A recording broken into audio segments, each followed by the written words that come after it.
Votre avis à vous, David Antonelli, parce qu'on a bien vu qu'il a fait passer le message quand même que cette guerre contre le Hamas, finalement, c'est la guerre au bout du compte contre l'Iran, qui est l'ennemi commun avec Israël. Vous, c'est ça peut-être finalement, c'était l'objectif de ce voyage, plutôt que les otages, malheureusement, diront certains proches d'otages ce soir.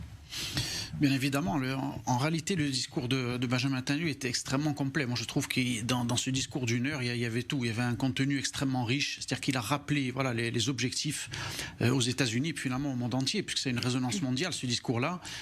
Il a bien expliqué, c'est-à-dire qu'il y a eu de la géostratégie, il y a de la géopolitique. Il a expliqué que derrière, finalement, tous ces proxys, c'est l'Iran, que l'Iran, c'est la menace principale, non seulement pour Israël, mais pour les États-Unis par ricochet et pour tout le monde occidental.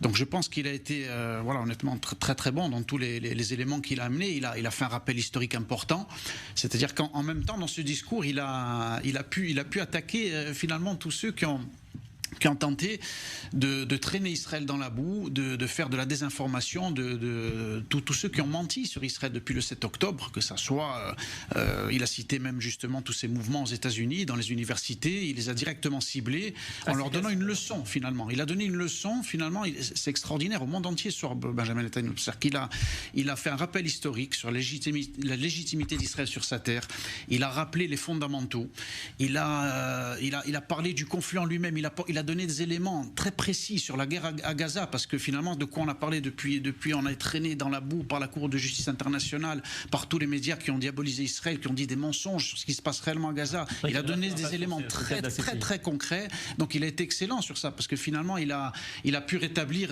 toutes les vérités essentielles par rapport à ce conflit, et en une heure c'est pas évident, parce qu'il fallait rappeler un certain nombre de choses, et il a vraiment il a relevé la gloire d'Israël ce soir, parce qu'il a, comme il a dit tout à l'heure Maurice, il a parlé des soldats, il a fait honneur aux soldats de Tzahal, il a glorifié aussi la nation d'Israël dans son ensemble, la famille des otages. Donc c'est vraiment un discours pour moi qui est parfait ce soir aux États-Unis. D'autant plus difficile qu'on est en période électorale aux États-Unis et que cette question de la Gaza elle est très clivante, pas seulement aux États-Unis. Exactement. Alors Miri Maman, on a vu qu'il a tenté